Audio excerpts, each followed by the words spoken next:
ਮਹਾਂਪੁਰਖਾਂ ਦੀ ਦ੍ਰਿਸ਼ਟੀ ਵਿੱਚ ਦੋਏ ਦੋਏ ਲੋਚਨ ਪੇਖਾ ਹਰ ਬਿਨ ਔਰ ਨਾ ਦੇਖਾ। ਉਹ ਵਾਹਿਗੁਰੂ ਤੋਂ ਬਿਨਾਂ ਕਿਸੇ ਨੂੰ ਹੋਰ ਵੇਖਦੇ ਹੀ ਨਹੀਂ ਹਨ। ਸ੍ਰੀ ਰਾਗ ਮਹੱਲਾ ਪਹਿਲਾ। ਗੁਰ ਤੇ ਨਿਰਮਲ ਜਾਣੀਐ ਨਿਰਮਲ ਦੇਹ ਸਰੀਰ। ਧੰਨ ਗੁਰੂ ਨਾਨਕ ਦੇਵ ਮਹਾਰਾਜ ਸੱਚੇ ਪਾਤਸ਼ਾਹ ਦੇ ਚਰਨਾਂ ਦੇ ਵਿੱਚ ਗੁਰਸਿੱਖਾਂ ਨੇ ਬੇਨਤੀ ਕੀਤੀ, ਸੱਚੇ ਪਾਤਸ਼ਾਹ ਸਾਡੇ ਇਸ ਮਨ ਨੂੰ ਜਨਮਾਂ ਜਨਮਾਂ ਦੀ ਮੈਲ ਲੱਗੀ ਹੋਈ ਹੈ। ਜਨਮ ਜਨਮ ਕੀ ਇਸ ਮਨ ਕੋ ਮਲ ਲਾਗੀ। ਕਾਲਾ ਹੋਆ ਸਿਆਹੋ ਖਨਲੀ ਧੋਤੀ ਉਜਲੀ ਨਾ ਹੋਵਈ ਜੇ ਸੌ ਧੋਵਣ ਪਾਹੋ। ਇਹ ਮਨ ਤੇ ਮਨੂਰ ਬਣਿਆ ਹੋਇਆ ਹੈ। ਸਾਹਿਬ ਸਤਿਗੁਰੂ ਸੱਚੇ ਪਾਤਸ਼ਾਹ ਫਰਮਾਉਂਦੇ ਨੇ ਵੀ ਇਹ ਜਿਹੜੀ ਮਨ ਦੀ ਮੈਲ ਹੈ ਇਹ ਕਿਵੇਂ ਦੂਰ ਹੋ ਸਕਦੀ ਹੈ। ਤਾਂ ਸਾਹਿਬ ਸਤਿਗੁਰੂ ਸੱਚੇ ਪਾਤਸ਼ਾਹ ਇਸ ਦਾ ਜਵਾਬ ਦਿੰਦੇ ਹਨ, ਭਾਈ ਰੇ ਮੈਲ ਨਾਹੀਂ ਨਿਰਮਲ ਜਲ ਨਹਾਏ। ਨਿਰਮਲ ਸਾਚਾ ਏਕ ਤੂੰ ਹੋਰ ਮੈਲ ਭਰੀ ਸਭ ਜਾਏ। ਰਹਾਓ ਹਜ਼ੂਰ ਕਹਿੰਦੇ, ਹੇ ਭਾਈ ਇੱਕ ਇਹੋ ਜਿਹਾ ਤੀਰਥ ਹੈ ਜਿੱਥੇ ਬਿਲਕੁਲ ਮੈਲ ਨਹੀਂ ਹੈ। ਭਾਈ ਰੇ ਮੈਲ ਨਹੀਂ, ਉੱਥੇ ਭੋਰਾ ਵੀ ਮੈਲ ਨਹੀਂ ਹੈ। ਤੁਸੀਂ ਉਸ ਨਿਰਮਲ ਜਲ ਦੇ ਵਿੱਚ ਨਹਾਏ ਦਾ ਅਰਥ ਹੈ ਇਸ਼ਨਾਨ ਕਰੋ। ਉਹ ਕਿਹੜਾ ਤੀਰਥ ਹੈ? ਤੀਰਥ ਨਹਾਵਣ ਜਾਓ ਤੀਰਥ ਨਾਮ ਹੈ। ਨਾਮ ਨੂੰ ਸਭ ਤੋਂ ਵੱਡਾ ਤੀਰਥ ਸਤਿਗੁਰੂ ਨੇ ਬਾਣੀ ਵਿੱਚ ਲਿਖਿਆ ਹੈ। ਨਿਰਮਲ ਉਦਕ ਗੋਬਿੰਦ ਕਾ ਨਾਮ ਮੱਜਨ ਕਰਤ ਪੂਰਨ ਸਭ ਕਾਮ। ਜਪਜੀ ਸਾਹਿਬ ਬਾਣੀ ਵਿੱਚ ਸਤਿਗੁਰੂ ਨੇ ਸਪਸ਼ਟ ਲਿਖਿਆ ਹੈ, ਭਰੀਐ ਮਤ ਪਾਪਾਂ ਕੈ ਸੰਗ ਉਹ ਧੋਪੈ ਨਾਵੈ ਕੈ ਰੰਗ। ਹਾਜ਼ੂਰ ਕਹਿੰਦੇ ਇੱਕ ਐਸਾ ਤੀਰਥ ਹੈ ਜਿੱਥੇ ਬਿਲਕੁਲ ਮੈਲ ਨਹੀਂ ਹੈ। ਤੁਸੀਂ ਉੱਥੇ ਨਿਰਮਲ ਜਲ ਵਿੱਚ ਜਾ ਕੇ ਇਸ਼ਨਾਨ ਕਰੋ। ਭਾਵ ਨਾਮ ਹੀ ਇੱਕ ਐਸਾ ਤੀਰਥ ਹੈ, ਉਹਦੇ ਵਿੱਚ ਤੁਸੀਂ ਇਸ਼ਨਾਨ ਕਰੋ। ਨਿਰਮਲ ਸਾਚਾ ਏਕ ਤੂੰ। ਤੇ ਸਾਹਿਬ ਸਤਿਗੁਰੂ ਸੱਚੇ ਪਾਤਸ਼ਾਹ ਹੁਣ ਉਸ ਨਾਮ ਦੇ ਵਿੱਚੋਂ ਨਾਮੀ ਦੀ ਵੀ ਝਲਕ ਮਿਲ ਗਈ। ਉਸ ਦੇ ਨਾਲ ਸਾਂਝੀ ਵਿਚਾਰ ਕਰਦੇ ਹਨ। ਨਿਰਮਲ ਸਾਚਾ ਏਕ ਤੂੰ। ਹੇ ਵਾਹਿਗੁਰੂ ਜੀ, ਨਿਰਮਲ ਤੇ ਸੱਚਾ ਤੀਰਥ ਇੱਕ ਤੂੰ ਹੀ ਹੈ। ਜਿਹੜਾ ਤੇਰੇ ਨਾਮ ਦੇ ਨਾਲ ਜੁੜ ਜਾਵੇ ਉਹੀ ਨਿਰਮਲ ਹੋ ਸਕਦਾ ਹੈ। ਹੋਰ ਮੈਲ ਭਰੀ ਸਭ ਜਾਏ। ਹੋਰ ਜਿੱਥੇ ਆਦਮੀ ਮਰਜੀ ਤੀਰਥਾਂ ਤੇ ਚਲਿਆ ਜਾਵੇ, ਜਿਵੇਂ ਪਿੱਛੇ ਸਤਿਗੁਰੂ ਨੇ ਆਖਿਆ ਸੀ, ਜਪ ਤਪ ਸੰਜਮ ਸਾਧੀਐ ਤੀਰਥ ਕੀਚੈ ਵਾਸ। ਕਿਤੇ ਵੀ ਚਲੇ ਜਾਓ, ਸਤਿਗੁਰੂ ਕਹਿੰਦੇ ਨੇ ਸਭ ਥਾਵਾਂ ਤੇ ਮੈਲ ਭਰੀ ਹੋਈ ਹੈ। ਹਉਮੈ ਹੰਕਾਰ ਦੀ ਮੈਲ ਭਰੀ ਹੋਈ ਹੈ। ਚੋਰੀ ਯਾਰੀ ਦੀ ਮੈਲ ਭਰੀ ਹੋਈ ਹੈ। ਪਾਪਾਂ ਦੀ ਮੈਲ ਭਰੀ ਹੋਈ ਹੈ। ਹੁਣ ਤੇ ਮਨੁੱਖ ਨੇ ਜਿੰਨੇ ਵੀ ਤੀਰਥ ਸਨ, ਪਵਿੱਤਰ ਅਸਥਾਨ ਸਨ, ਉਹਨਾਂ ਨੂੰ ਵੀ ਗੰਦੇ ਕਰ ਛੱਡਿਆ। ਇਸੇ ਲਈ ਤਾਂ ਗੁਰੂ ਮਹਾਰਾਜ ਨੇ ਬਾਣੀ ਵਿੱਚ ਇਹ ਬਚਨ ਲਿਖੇ ਹਨ, ਕਾਲ ਨਾਹੀਂ ਜੋਗ ਨਾਹੀਂ ਨਾਹੀਂ ਸਤ ਕਾ ਟੱਬ ਥਾ ਨਸ਼ਟ ਜਗ ਭ੍ਰਿਸ਼ਟ ਹੋਏ ਡੂਬਤਾ ਇਵ ਜਗ। ਜਿਹੜੇ ਪਵਿੱਤਰ ਅਸਥਾਨ ਸਨ ਥਾ ਨਸ਼ਟ ਜਗ ਭ੍ਰਿਸ਼ਟ ਹੋਏ, ਉਹ ਤਾਂ ਕਲਯੁਗ ਦੇ ਵਿੱਚ ਭ੍ਰਿਸ਼ਟ ਹੋ ਗਏ ਨੇ। ਕਿਉਂਕਿ ਗਲਤ ਬੰਦੇ ਉਹਨਾਂ ਥਾਵਾਂ ਤੇ ਜਾ ਕੇ ਐਸੇ ਭੈੜੇ ਕੰਮ ਕਰਦੇ ਨੇ, ਚੋਰੀਆਂ ਕਰਦੇ ਨੇ, ਵਿਕਾਰ ਵਿਵਚਾਰ ਕਰਦੇ ਨੇ, ਹੋਰ ਉਲਟੇ ਪੁਲਟੇ ਕੰਮ ਕਰਦੇ ਨੇ। ਉਹਨਾਂ ਤੀਰਥ ਅਸਥਾਨਾਂ ਨੂੰ ਵੀ ਉਹਨਾਂ ਨੇ ਭ੍ਰਸ਼ਟ ਕਰ ਛੱਡਿਆ। ਇਸੇ ਲਈ ਸਤਿਗੁਰੂ ਕਹਿੰਦੇ ਨੇ, ਹੇ ਵਾਹਿਗੁਰੂ ਇੱਕ ਸੱਚਾ ਸੁੱਚਾ ਤੇ ਤੂੰ ਹੀ ਹੈ। ਹੋਰ ਜਿੱਥੇ ਵੀ ਜਾਈਏ ਸਭ ਥਾਵਾਂ ਤੇ ਮੈਲ ਭਰੀ ਹੋਈ ਨਜ਼ਰ ਆ ਰਹੀ ਹੈ। ਤੇ ਫਿਰ ਮਹਾਰਾਜ ਜੇ ਵਾਹਿਗੁਰੂ ਹੀ ਨਿਰਮਲ ਹੈ ਤੇ ਉਸ ਨੂੰ ਕਿਵੇਂ ਜਾਣਿਆ ਜਾਵੇ? ਤਾਂ ਸਾਹਿਬ ਸਤਿਗੁਰੂ ਸੱਚੇ ਪਾਤਸ਼ਾਹ ਆਰੰਭ ਤੋਂ ਫਰਮਾਉਂਦੇ ਹਨ, ਗੁਰ ਤੇ ਨਿਰਮਲ ਜਾਣੀਐ ਨਿਰਮਲ ਦੇਹ ਸਰੀਰ। ਬਈ ਗੁਰੂ ਦੀ ਕਿਰਪਾ ਦੁਆਰਾ ਜਿਹੜਾ ਅਸਲੀ ਸਭ ਤੋਂ ਨਿਰਮਲ ਪਵਿੱਤਰ ਤੀਰਥ ਕੀ ਹੈ? ਅਕਾਲ ਪੁਰਖ ਵਾਹਿਗੁਰੂ ਜਾਂ ਉਸ ਦਾ ਨਾਂ, ਉਸ ਨੂੰ ਜਾਣੀਦਾ ਹੈ। ਤੇ ਜਦੋਂ ਉਸ ਨੂੰ ਜਾਣ ਲਈਏ, ਉਸ ਦੇ ਵਿੱਚ ਇਸ਼ਨਾਨ ਕਰ ਲਈਏ, ਨਿਰਮਲ ਦੇਹ ਸਰੀਰ, ਸਾਡੀ ਦੇਹ ਵੀ ਪਵਿੱਤਰ ਹੋ ਜਾਂਦੀ ਹੈ ਤੇ ਸਾਡਾ ਜਿਹੜਾ ਸੂਖਸ਼ਮ ਸਰੀਰ ਹੈ ਮਨ, ਉਹ ਵੀ ਨਿਰਮਲ ਹੋ ਜਾਂਦਾ ਹੈ। ਨਿਰਮਲ ਸਾਚੋ ਮਨ ਵਸੈ ਸੋ ਜਾਣੇ ਅਬ ਪੀਰ। ਸਾਹਿਬ ਸਤਿਗੁਰੂ ਸੱਚੇ ਪਾਤਸ਼ਾਹ ਫਰਮਾਉਂਦੇ ਨੇ, ਉਹ ਨਿਰਮਲ ਪਵਿੱਤਰ ਤੇ ਸਾਚੋ ਦਾ ਅਰਥ ਹੈ ਸਦਾ ਸਥਿਰ ਰਹਿਣ ਵਾਲਾ ਜੋ ਅਕਾਲ ਪੁਰਖ ਹੈ। ਜਦੋਂ ਉਹ ਕਿਸੇ ਵੀ ਗੁਰਸਿੱਖ ਮਾਈ ਭਾਈ ਜਗਿਆਸੂ ਦੇ ਮਨ ਵਿੱਚ ਆ ਕੇ ਵਸਦਾ ਹੈ ਸੋ ਜਾਣੈ ਅਵ ਪੀਰ। ਉਹ ਸਾਡੇ ਅਵ ਦਾ ਅਰਥ ਹੈ ਹਿਰਦੇ ਦੀ ਪੀੜਾ ਨੂੰ ਵੀ ਜਾਣਦਾ। ਜਦੋਂ ਉਹ ਅਕਾਲ ਪੁਰਖ ਵਾਹਿਗੁਰੂ ਆਪ ਆ ਕੇ ਮਨ ਵਿੱਚ ਵਸ ਜਾਵੇ ਤੇ ਫਿਰ ਦੇਹ ਵੀ ਤੇ ਸਰੀਰ ਵੀ ਨਿਰਮਲ ਹੋ ਜਾਂਦਾ ਹੈ। ਸਹਜੇ ਤੇ ਸੁਖ ਅਗਲੋ ਨਾ ਲਾਗੈ ਜਮ ਤੀਰ। ਸਾਹਿਬ ਸਤਿਗੁਰੂ ਸੱਚੇ ਪਾਤਸ਼ਾਹ ਫਰਮਾਉਂਦੇ ਨੇ, ਜਦੋਂ ਗੁਰੂ ਦੀ ਕਿਰਪਾ ਦੁਆਰਾ ਉਹ ਸਹਿਜ ਹੈ ਤੇ ਉਸ ਆਤਮਾ ਰੂਪੀ ਤੀਰਥ ਦੇ ਵਿੱਚ ਇਸ਼ਨਾਨ ਕਰ ਲਈਏ, ਸੁਖ ਅਗਲੋ, ਫਿਰ ਬਹੁਤਾ ਸੁਖ ਸਾਨੂੰ ਪ੍ਰਾਪਤ ਹੋਵੇਗਾ। ਯਾਦ ਰੱਖੋ, ਜਦੋਂ ਵਾਹਿਗੁਰੂ ਪਰਮੇਸ਼ਰ ਆਪ ਨਿਰਮਲ ਤੇ ਸੱਚਾ ਤੀਰਥ ਹੈ, ਜਦੋਂ ਉਹ ਆ ਕੇ ਹਿਰਦੇ ਵਿੱਚ ਵਸ ਜਾਵੇ ਤੇ ਫਿਰ ਮਨ ਦੀ ਐਸੀ ਸਹਿਜ ਅਵਸਥਾ ਬਣ ਜਾਂਦੀ ਹੈ। ਸਹਿਜ ਹੈ ਤੇ ਸੁਖ ਅਲੋ। ਉਹ ਸਹਿਜ ਅਵਸਥਾ ਦੁਆਰਾ, ਆਤਮਕ ਅਡੋਲ ਅਵਸਥਾ ਦੁਆਰਾ ਬਹੁਤਾ ਹੀ ਸੁਖ ਪ੍ਰਾਪਤ ਹੁੰਦਾ ਹੈ। ਨਾ ਲਾਗੈ ਜਮ ਤੀਰ। ਹਜ਼ੂਰ ਕਹਿੰਦੇ ਇੰਨਾ ਸੁਖ ਪ੍ਰਾਪਤ ਹੁੰਦਾ ਹੈ ਤੇ ਫਿਰ ਜਮਾਂ ਦਾ ਤੀਰ ਵੀ ਉਸ ਨੂੰ ਲੱਗ ਨਹੀਂ ਸਕਦਾ। ਉਹ ਜਮਾਂ ਦੇ ਤੀਰ ਤੋਂ ਵੀ, ਉਸ ਜਮਾਂ ਦੇ ਬਾਣ ਤੋਂ ਵੀ ਬਚ ਜਾਂਦੇ ਹਨ। ਭਾਈ ਰੇ ਮੈਲ ਨਾਹੀ ਨਿਰਮਲ ਜਲ ਨਾਏ। ਨਿਰਮਲ ਸਾਚਾ ਏਕ ਤੂੰ, ਹੋਰ ਮੈਲ ਭਰੀ ਸਭ ਜਾਏ। ਰਹਾਉ ਹਰ ਕਾ ਮੰਦਰ ਸੋਹਣਾ, ਕੀਆ ਕਰਨੇ ਹਾਰ। ਸਾਹਿਬ ਸਤਿਗੁਰੂ ਸੱਚੇ ਪਾਤਸ਼ਾਹ ਫਰਮਾਉਂਦੇ ਨੇ, ਭਾਈ ਰੇ, ਹੇ ਭਾਈ, ਵਾਹਿਗੁਰੂ ਪਰਮੇਸ਼ਰ ਐਸਾ ਤੀਰਥ ਹੈ ਜਿਹਦੇ ਵਿੱਚ ਬਿਲਕੁਲ ਮੈਲ ਨਹੀਂ ਹੈ। ਤੁਸੀਂ ਉਸ ਦੇ ਨਿਰਮਲ ਜਲ, ਨਾਮ ਦੇ ਜਲ ਵਿੱਚ ਇਸ਼ਨਾਨ ਕਰੋ। ਗਾਵੀਐ ਸੁਣੀਐ ਮਨ ਰਖੀਐ, ਭਾਉ ਦੁਖ ਪਰ ਹਰ ਸੁਖ ਘਰ ਲੈ ਜਾਏ। ਨਿਰਮਲ ਸਾਚਾ ਏਕ ਤੂੰ। ਹਜ਼ੂਰ ਕਹਿੰਦੇ ਨਿਰਮਲ ਤੇ ਸੱਚਾ ਤੀਰਥ ਇੱਕ ਵਾਹਿਗੁਰੂ ਤੂੰ ਆਪ ਹੈ। ਹੋਰ ਮੈਲ ਭਰੀ ਸਭ ਜਾਏ। ਹੋਰ ਜਿੰਨੇ ਵੀ ਦੇਵੀ ਦੇਵਤਿਆਂ ਦੇ ਅਸਥਾਨ ਨੇ, ਜਿੰਨੇ ਵੀ ਹੋਰ ਤੀਰਥ ਨੇ, ਉੱਥੇ ਸਭ ਥਾਵਾਂ ਤੇ ਮੈਲ ਭਰੀ ਹੋਈ ਹੈ, ਪਰ ਵਾਹਿਗੁਰੂ ਦਾ ਘਰ ਹੀ ਇਸ ਵੇਲੇ ਨਿਰਮਲ ਹੈ। ਰਹਾਉ ਵਿਸਰਾਮ ਦੇ ਕੇ ਧੰਨ ਗੁਰੂ ਨਾਨਕ ਦੇਵ ਮਹਾਰਾਜ ਸੱਚੇ ਪਾਤਸ਼ਾਹ ਅੱਗੇ ਫਰਮਾਉਂਦੇ ਨੇ, ਹਰ ਕਾ ਮੰਦਰ ਸੋਹਣਾ। ਉਸ ਤੀਰਥ ਦੇ ਅੰਦਰ ਵਾਹਿਗੁਰੂ ਪਰਮੇਸ਼ਰ ਦਾ ਬਹੁਤ ਸੋਹਣਾ ਮੰਦਰ ਬਣਿਆ ਹੋਇਆ। ਜਿਵੇਂ ਸਾਡੇ ਸਿੱਖਾਂ ਦਾ ਧਾਰਮਿਕ ਕੇਂਦਰੀ ਅਸਥਾਨ ਹੈ, ਧੰਨ ਗੁਰੂ ਅਰਜਨ ਦੇਵ ਮਹਾਰਾਜ ਸੱਚੇ ਪਾਤਸ਼ਾਹ ਨੇ ਹਰ ਜਪੇ ਹਰ ਮੰਦਰ ਸਾਜਿਆ, ਉਹ ਵੀ ਉਸ ਅੰਮ੍ਰਿਤ ਸਰੋਵਰ ਦੇ ਵਿੱਚ ਹੀ ਸਾਜਿਆ ਹੈ। ਹਰ ਕਾ ਮੰਦਰ ਸੋਹਣਾ, ਕੀਆ ਕਰਨਾ ਹਾਰ।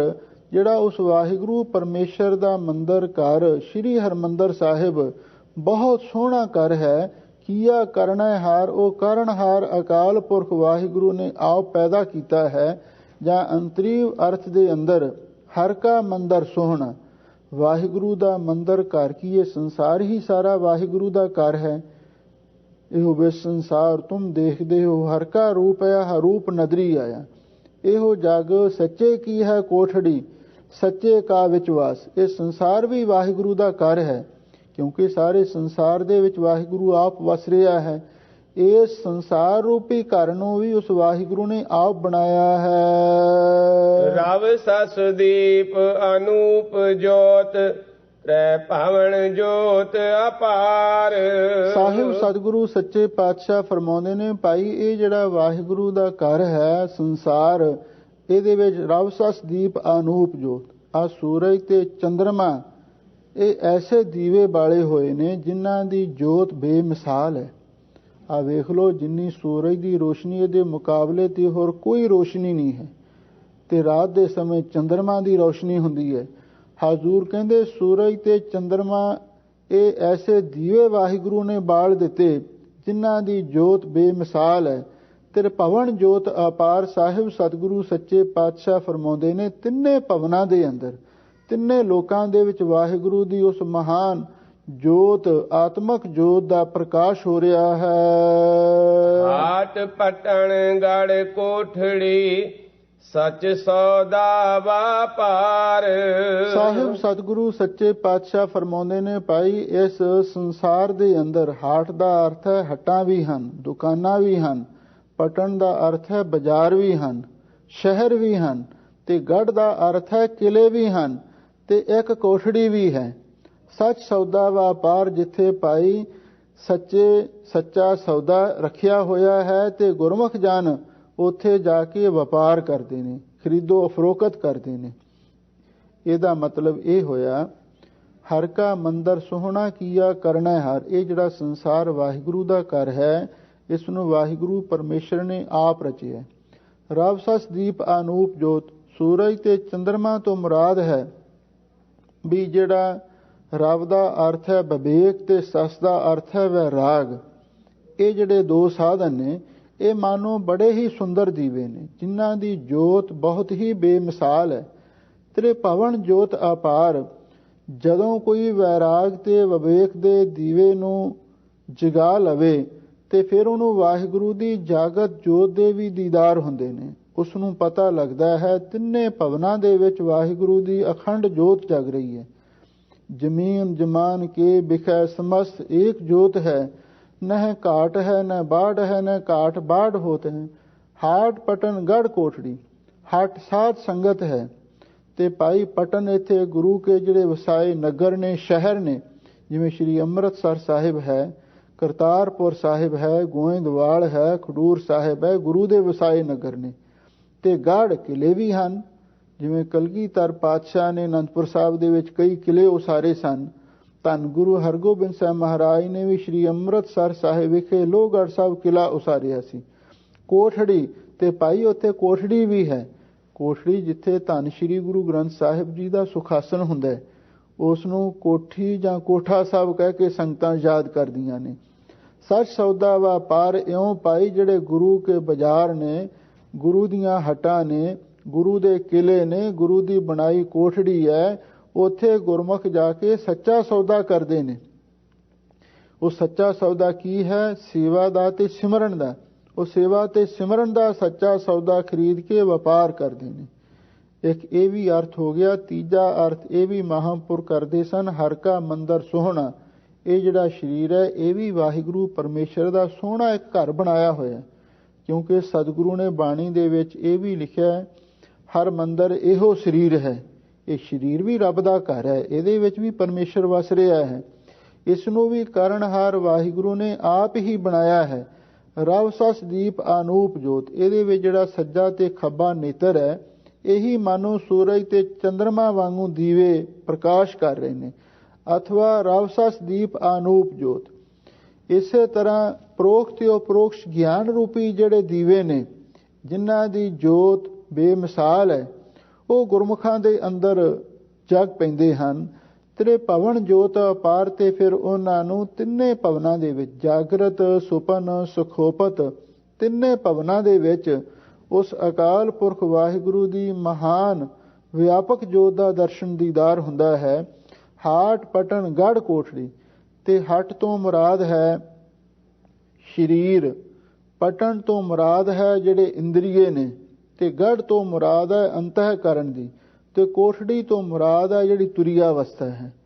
ਗੁਰਮੁਖ ਉੱਥੇ ਜਾਂਦੇ ਨੇ ਤੇ ਸੱਚ ਸੌਦਾ ਵਪਾਰ, ਉੱਥੇ ਸੱਚੇ ਨਾਮ ਦਾ ਸੌਦਾ ਖਰੀਦਦੇ ਨੇ, ਤੇ ਨਾਲ ਹੀ ਵਪਾਰ ਭਾਈ ਅੱਗੇ ਉਹ ਦੇਵੀ ਗੁਣਾਂ ਦਾ ਵਪਾਰ ਕਰਦੇ ਨੇ, ਅਥਵਾ ਆਪ ਜਪੈ ਅਵਰਹ ਨਾਮ ਜਪਾਵੈ, ਐਸਾ ਗੁਰਮੁਖ ਨਾਮ ਦਾ ਵਪਾਰ ਕਰਦੇ ਹਨ। ਗਿਆਨ ਅੰਜਨ ਭੈ ਭੰਜਨਾ, ਦੇਖ ਨਿਰੰਜਨ ਪਾਏ। ਸਾਹਿਬ ਸਤਿਗੁਰੂ ਸੱਚੇ ਪਾਤਸ਼ਾਹ ਫਰਮਾਉਂਦੇ ਨੇ, ਭਾਈ ਗੁਰੂ ਦੇ ਪਾਸ ਇੱਕ ਗਿਆਨ ਦਾ ਅੰਜਨ ਸੁਰਮਾ ਹੈ। ਗਿਆਨ ਅੰਜਨ ਗੁਰਦੀਆ, ਅਗਿਆਨ ਅੰਧੇਰ ਬਨਾਸ। ਭੈ ਭੰਜਨਾ ਜਿਹੜਾ ਹਰ ਕਿਸਮ ਦੇ ਡਰ ਭੈ ਨੂੰ ਨਾਸ਼ ਕਰ ਦਿੰਦਾ, ਕਿਉਂਕਿ ਹਨੇਰੇ ਵਿੱਚ ਆਦਮੀ ਡਰਦਾ ਹੈ। ਜਦੋਂ ਗੁਰੂ ਗਿਆਨ ਦਾ ਅੰਜਨ ਪਾ ਦਿੰਦੇ ਨੇ ਤੇ ਫਿਰ ਹਨੇਰਾ ਦੂਰ ਹੋ ਜਾਂਦਾ ਹੈ। ਇਸ ਲਈ ਗੁਰੂ ਦੇ ਗਿਆਨ ਦਾ ਅੰਜਨ ਸਾਰੇ ਭੈ ਨੂੰ ਨਾਸ਼ ਕਰਨ ਵਾਲਾ ਹੈ। ਦੇਖ ਨਿਰੰਜਨ ਭਾਏ, ਹਜ਼ੂਰ ਕਹਿੰਦੇ ਨੇ ਜਦੋਂ ਗੁਰੂ ਗਿਆਨ ਦਾ ਅੰਜਨ ਸੁਰਮਾ ਪਾ ਦਿੰਦੇ ਨੇ ਤੇ ਫਿਰ ਉਸ ਨਿਰੰਜਨ ਅਕਾਲ ਪੁਰਖ ਵਾਹਿਗੁਰੂ ਪਰਮੇਸ਼ਰ ਦੇ ਭਾਏ ਦਾ ਅਰਥ ਹੈ ਪ੍ਰਕਾਸ਼ ਨੂੰ ਦੇਖ ਲਿਆ ਜਾਂਦਾ ਹੈ। ਗੁਪਤ ਪ੍ਰਗਟ ਸਭ ਜਾਣੀਐ, ਜੇ ਮਨ ਰਾਖੈ ਠਾਏ। ਸਾਹਿਬ ਸਤਿਗੁਰੂ ਸੱਚੇ ਪਾਤਸ਼ਾਹ ਫਰਮਾਉਂਦੇ ਨੇ, ਭਾਈ ਜੇ ਕੋਈ ਆਪਣੇ ਮਨ ਨੂੰ ਇਕਾਗਰ ਕਰਕੇ ਜਾਂ ਆਪਣੇ ਮਨ ਨੂੰ ਟਿਕਾਣੇ ਰੱਖੇ ਤੇ ਉਹਨੂੰ ਗੁਪਤ ਤੇ ਪ੍ਰਗਟ ਸਭ ਗੱਲਾਂ ਦਾ ਭੇਤ ਪਤਾ ਲੱਗਣ ਲੱਗ ਜਾਂਦਾ ਹੈ। ਇੱਕ ਮਨ ਦੀ ਸਾਧਨਾ ਹੁੰਦੀ ਹੈ। ਜਦੋਂ ਕਿਸੇ ਦਾ ਮਨ ਟਿਕ ਜਾਵੇ ਨਾ, ਤੇ ਫਿਰ ਉਹਨੂੰ ਕਈ ਗੁਪਤ ਤੇ ਪ੍ਰਗਟ ਗੱਲਾਂ ਦਾ ਭੇਤ ਆਪਣੇ ਆਪ ਹੀ ਲੱਗਣਾ ਸ਼ੁਰੂ ਹੋ ਜਾਂਦਾ ਹੈ। ਜਾਂ ਦੂਸਰਾ ਇਹਦਾ ਅਸਲੀ ਜਿਹੜਾ ਸਿਧਾਂਤ ਇਹ ਹੈ, ਗੁਪਤ ਪ੍ਰਗਟ ਸਭ ਜਾਣੀਏ ਜੇ ਮਨ ਰੱਖੈ ਠਾਏ। ਜੇ ਕੋਈ ਆਪਣੇ ਮਨ ਨੂੰ ਜਿਹੜਾ ਅਸਲੀ ਟਿਕਾਣਾ ਕੀ ਹੈ, ਤੁਰੀਆ ਪਦ ਸਹਿਜ ਅਵਸਥਾ, ਉਥੇ ਟਿਕਾ ਕੇ ਰੱਖਦਾ ਹੈ, ਗੁਪਤ ਪ੍ਰਗਟ ਸਭ ਜਾਣੀਏ, ਫਿਰ ਸਭ ਥਾਵਾਂ ਤੇ ਉਸ ਵਾਹਿਗੁਰੂ ਪਰਮੇਸ਼ਰ ਨੂੰ ਕਿਧਰੇ ਗੁਪਤ ਰੂਪ ਕਰਕੇ, ਕਿਧਰੇ ਪ੍ਰਗਟ ਰੂਪ ਕਰਕੇ ਉਹ ਗੁਰਮੁਖ ਜਾਣ ਲੈਂਦੇ ਨੇ। ਭਾਵ ਜਿਨ੍ਹਾਂ ਦਾ ਮਨ ਤੁਰੀਆ ਪਦ ਵਿੱਚ ਟਿਕ ਜਾਂਦਾ ਹੈ, ਉਸ ਵਾਹਿਗੁਰੂ ਪਰਮੇਸ਼ਰ ਦੇ ਗੁਪਤ ਤੇ ਪ੍ਰਗਟ ਰੂਪ ਨੇ ਜਿਹੜੇ ਦੋਵੇਂ ਹੀ ਉਹਨਾਂ ਨੂੰ ਅਸਲ ਰੂਪ ਦੇ ਵਿੱਚ ਜਾਣ ਲੈਂਦੇ ਹਨ। ਐਸਾ ਸਤਿਗੁਰ ਜੇ ਮਿਲੈ ਤਾਂ ਸਹਿਜੇ ਲਏ ਮਿਲਾਏ। ਸਾਹਿਬ ਸਤਿਗੁਰੂ ਸੱਚੇ ਪਾਤਸ਼ਾਹ ਫਰਮਾਉਂਦੇ ਨੇ, ਭਾਈ ਜੇ ਐਸਾ ਪਰਉਪਕਾਰੀ ਸਤਿਗੁਰੂ ਸਾਨੂੰ ਮਿਲ ਜਾਵੇ ਤਾਂ ਸਹਿਜੇ ਲਏ ਮਿਲਾਏ। ਫਿਰ ਉਹ ਗੁਰੂ ਸੁਤੇ ਸਿੱਧ ਹੀ ਨਾਮ ਦੀ ਦਾਤ ਬਖਸ਼ਿਸ਼ ਕਰਕੇ ਤੇ ਗਿਆਨ ਦੀ ਦਾਤ ਬਖਸ਼ਿਸ਼ ਕਰਕੇ ਲਏ ਮਿਲਾਏ ਆਪਣੇ ਨਾਲ ਮਿਲਾ ਲੈਂਦਾ ਹੈ ਤੇ ਅੱਗੇ ਵਾਹਿਗੁਰੂ ਪਰਮੇਸ਼ਰ ਦੇ ਨਾਲ ਵੀ ਮੇਲ ਕਰਵਾ ਦਿੰਦਾ ਹੈ। ਕਸ ਕਸਵਟੀ ਲਾਈ ਹੈ ਪਰਖੇ ਹਿਤ ਚਿਤ ਲਾਏ। ਸਾਹਿਬ ਸਤਿਗੁਰੂ ਸੱਚੇ ਪਾਤਸ਼ਾਹ ਫਰਮਾਉਂਦੇ ਨੇ, ਭਾਈ ਜਦੋਂ ਕੋਈ ਵੀ ਗੁਰਸਿੱਖ ਗੁਰੂ ਦੇ ਕੋਲ ਜਾਂਦਾ ਹੈ, ਕਸ ਕਸਵਟੀ ਲਾਈ ਹੈ ਤੇ ਗੁਰੂ ਉਸ ਨੂੰ ਕਸਵਟੀ ਲਾ ਕੇ, ਤੇ ਕਸਵਟੀ ਇੱਕ ਕਿਸਮ ਦਾ ਪੱਥਰ ਹੁੰਦਾ ਹੈ ਜਿਹਦੇ ਨਾਲ ਸੋਨੇ ਦੀ ਪਰਖ ਕੀਤੀ ਜਾਂਦੀ ਹੈ। ਕਸਵਟੀ ਲਾਈ ਹੈ, ਉਹ ਕਸਵਟੀ ਨੂੰ ਕਸ ਕੇ ਲਾਉਂਦਾ ਹੈ, ਉਹਨੂੰ ਉੱਪਰ ਜ਼ੋਰ ਦੀ ਘਸਾਉਂਦਾ ਹੈ। ਪਰਖੇ ਹਿਤ ਚਿਤ ਲਾਏ, ਤੇ ਚਿਤ ਦਾ ਹਿਤ ਲਾ ਕੇ ਪਾਪ ਬੜੇ ਗਹੁ ਦੇ ਨਾਲ ਉਹ ਜੀਵਨ ਦੀ ਪਰਖ ਕਰਦਾ। ਗੁਰੂ ਐਸਾ ਪਰਖੂ ਹੈ, ਉਹ ਪਰਖ ਦੀ ਕਸਵਟੀ ਕਸ ਕੇ ਲਾਉਂਦਾ ਹੈ ਤੇ ਫਿਰ ਗੁਰਸਿੱਖ ਦੇ ਜੀਵਨ ਨੂੰ ਚਿਤ ਲਾ ਕੇ, ਬੜੇ ਚਿੱਤ ਦਾ ਹਿਤ ਲਾ ਕੇ ਉਸ ਨੂੰ ਪਰਖਦਾ ਹੈ ਵੀ ਇਹਦੇ ਵਿੱਚ ਹੁਣ ਮੈਲ ਤੇ ਨਹੀਂ, ਇਹਦੇ ਵਿੱਚ ਕੋਈ ਮਲਮਾ ਤੇ ਨਹੀਂ। ਤੇ ਜਦੋਂ ਕੋਈ ਗੁਰਸਿੱਖ ਪਰਖ ਦੇ ਵਿੱਚ ਪੂਰਾ ਉਤਰਦਾ ਹੈ ਤੇ ਫਿਰ ਉਸ ਨੂੰ ਪ੍ਰਵਾਨ ਵੀ ਕਰ ਲਿਆ ਜਾਂਦਾ ਹੈ।